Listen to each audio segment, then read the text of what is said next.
everyone, welcome back to Gang Girls Corner. So this is part 2. We ended with Felicia saying she does not want, you tell them, and then we're just going straight into this video. Say what you want to say. She wants to talk. You introduce it. So I was just saying, if I should get pregnant again, and all my friends are praying, I don't want anybody to pray for me and saying they shouldn't cut me. Yes. Okay. My reason is some people need it. Some people need it. Yes.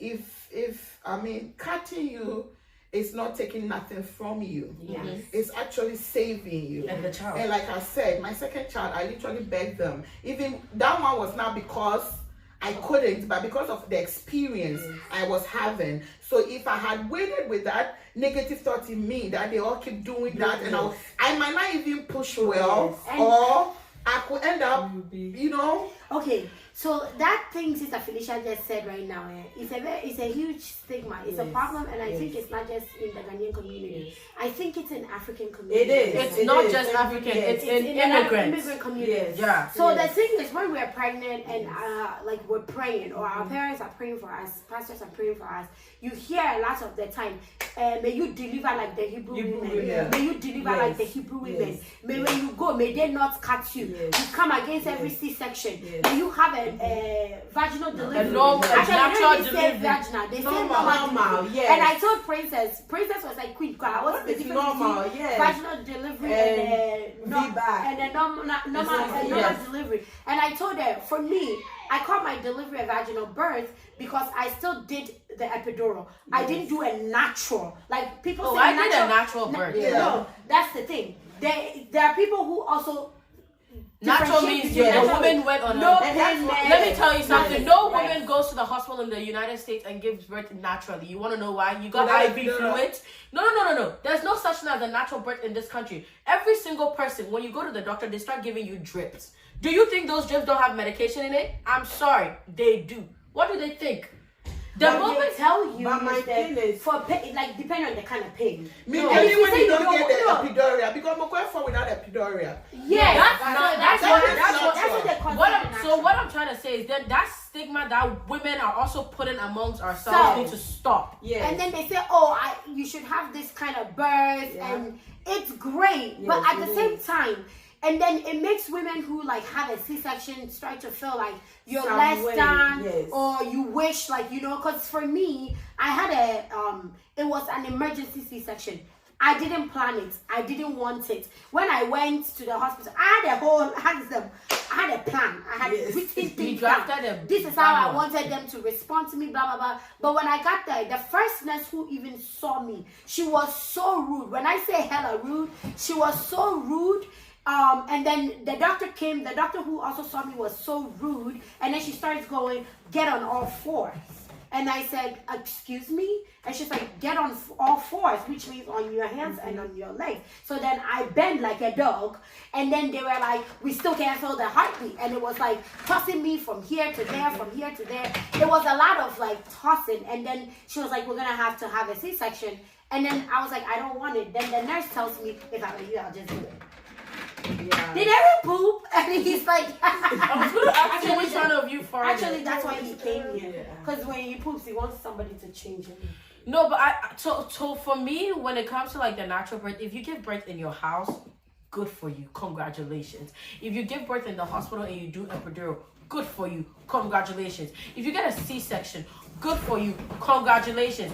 The end result of a pregnancy is a healthy child that you take home. Because there's so many times women will fight this and they lose the child. Yeah. And it's like, was it worth it? It's not even just that, because there was a story that came out. There was, I think if she was Jamaican, I might get it wrong, but she's from a different country. And what happened was she wanted to have natural birth so bad that at the end of the day, she died. The baby only survived with a father who has no idea what to do. Yeah.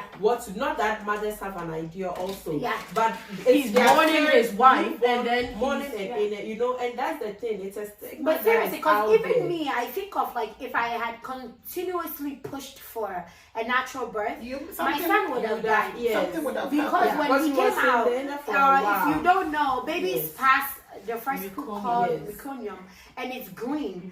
Jeremiah had already like passed that scoop Yes. and ingested Ingested, some of yeah. it. Because it Because he goes was through past the 40 weeks. fluid. Yeah. Yeah, I was almost 42 weeks at the Yeah. time when he was was- born. yeah. And I remember like I wasn't even feeling like the contractions were there, but it wasn't like I was feeling the pain. But when they did it, and they were like, seriously, he was in the NICU for some time. So if I had continuously kept pushing, I wanted a natural birth, or even if I hadn't gone to the hospital at the time that I did, as rude as they were, which at some point I was like, what if it was this tossing and tossing me too that caused the distress for the baby? I wouldn't know. So at the end of the day, but it did take a toll on me because I felt like I had failed, and I failed myself. Like I should have done it. I should have done it. Like the Hebrew women, I should have done it. And I first shoulda of all, done the it. Hebrew women, they're all dead and gone. God, I'm sorry. But did you know and that- that time, how would they know if they were cutting? No, actually, history shows that back in the day, many years ago, women were having C-sections, and it started from Africa. Yes. They were actually like doing C-sections Yes. for their women if the baby was rich Yeah. or anything like that. So I like Childbirth you really know. it's like sickness for me. If I have headache and I have prayed and I have headache, Eric, I trust God that I will take Tylenol. Yes. Yep. Because the same God gave somebody wisdom for them to have the medicine. So I will not go in there and hold on to that prayer and say they shouldn't cut me. Yeah. People have died Yeah. because of that knowledge. Yeah. And some people will Everywhere. even push and then hemorrhage or whatever they call it, and then pass. You get a Stop. third degree But then beer. it has beer, it has become steer, a big thing in our clearly. African Kishi. prayer, Because they of will that, pray for no, you. not just that. Because of that, you'll be surprised. You sit with people in church. You sit with people in a group, right? That have gone through C-sections. and they when won't they mention talk it. about They're embarrassed And to then say. even when that word come out, people It's are like- embarrassed to talk about it because then they feel themselves. And me, up to today, I kept asking, I keep asking, what is the word natural birth?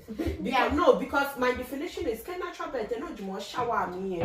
You should have given birth to that child. But there's a reason why, and you don't need a doctor to, you should do it yourself. But there's a reason why God have put in everything in place. And also, why do we feel like one particular way? Come on, it has become so bad. Like there are women that, let's say they have 2 children. I know someone have 2 children, one natural and one C-section. And they said their connection between the 2 babies are different. Really?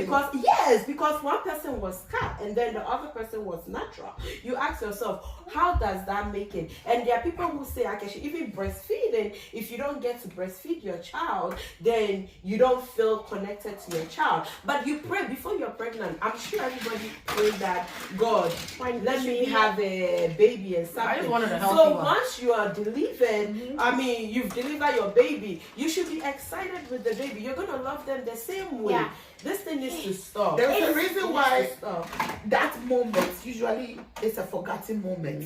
So a moment so you Seriously, talk about in it. childbirth, go you through die. things. A woman dies Yes. at the delivery table, and We she's go through pregnant. all of I swear, this. since I Yes. finished, for me, I've come to the conclusion. I said there comes a time in delivery that I don't know if it's true, but me, my spirit tells me it's like you die for a few Yes, seconds and then come you back Because to for life. a woman, Because the way you it's almost like you are not yourself You're not, anymore. yes. Whether you were cut or you were are not. not, yes. The thing with like it depends on the kind of C-section, but if it is a planned C-section, you can immediately put your baby on your chest or whatever. In my case with Jeremiah, I couldn't like put him on my chest or anything like that. But at the same time, it's like seriously, the damage here, the damage there, all be damaged. Like whether you like it or not, you are messed up in some way, shape, or form. But the fact that we don't talk about it, like I know some people who didn't even know that you could have a vaginal delivery post a C-section Because they don't and I'm tell like, you, and I they know don't, and they're doctors like, try oh, to and then some get people away like, oh, I from had it. a C-section, so I'm gonna do another Yes, one, or no. I had to do multiple C-sections, and I'm like, You can oh no, try to actually do after the your option. C-section, you can Some have years, it. After 3. 3 Yes. years. You Three can is the have maximum. You talk Yeah. to the doctor. There are You some can have doctors a that are vaginal willing to delivery. work with you, Yeah. and then they'll see how it will happen. Yeah. Remember, I was reading something, and the guy said it was a patient that was sick. He was a black man, very very bad, and they didn't know how to treat him. The hospital, the nurses, like the doctors, everybody was doing something, and then the chief of the hospital came in, and he told them because this Black man said he doesn't want to be treated this way. They need to find a different way of treating him. They figured out they couldn't. He said, change his thing in your system as a white man and see what suggestions you have. You will be surprised how it came out. And that same thing happened to a black woman who was going to deliver. She said she lost a child because like the way they treated her first child, and then she lost the baby. Their second pregnancy, she was in pain from home, and she told her husband she don't want to go to the hospital. The man had to beg, and the man knew why the wife didn't want to, but they have to. And he's like, this time he's gonna make sure they listen to her. He's gonna make sure when they went there, he said, listen to her. She don't want this. Just do what she wanna do. Assist her, like follow what she wants to do. And they were like, they can't. When they change her, like everything she's going through, when they changed it into their system and they put her in as a white lady, they treated the lady had the child based on what she wanted. So sometimes as black women, you need to learn to advocate yourself. Advocate for yourself, but don't give up. Don't give up. If the doctor don't like you, remember we pay for it. We pay for it. Yes. It's not a And you free know what? service. If you're not in a critical condition, if you don't like the hospital you're in, grab your stuff and get up and get out. Go to the next available hospital. They will take care of you. That's the thing. Unless your insurance is far. Because if I look at where Kaiser will allow you, you can go to Virginia Hospital or you can go where. But go to the doctor that will take you. The bill will come. The bill will come. But think about it. The bill and losing your life or your child, which matters. You make the decision. But I'm just telling you. Advocate for yourself. African women and women of minority need to realize you're the only person who can advocate for yourself and your child is you. You can tell your husband to, or your mother, and also if you're married, does not mean your husband is your advocate. You need to know who you are working with. If your husband is wrong, he cannot be your advocate. You should go and get you need to get a doula, get a family member or something. But you need to know that it's your body. Nobody is allowed to touch you without you wanting them to touch you. Because at the end of the day, doctors, I don't care who they are, they're not God. And the reason they have their jobs is because of us. If we don't need it, who are they going to serve? If patients don't need So you need to speak up for yourself and remember that it's okay. Pregnancy is okay, whatever kind of delivery. And we'll talk more about during the delivery phase, the challenges that we faced and all of that, and we'll share. I've had two. Anybody who have had two, Sister Felicia will have covered two. For instance, we share. Next time somebody asks you, did you deliver yourself? Say God did. Just say God did. It's like having an extension, and then somebody says, "Is that your hair?" Hell yeah, you. Yeah, that's what I tell them. So it's yours. Black people, we grow our hair. However, you embrace your delivery story and embrace.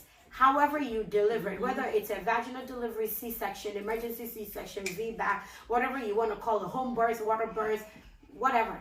Embrace it. Do what works for you and your bank account and your partner. And you know what? In 2023, can we cancel African people or people of minority folks talking about we have to have it this kind of way? That question, did you give birth yourself, irritates me.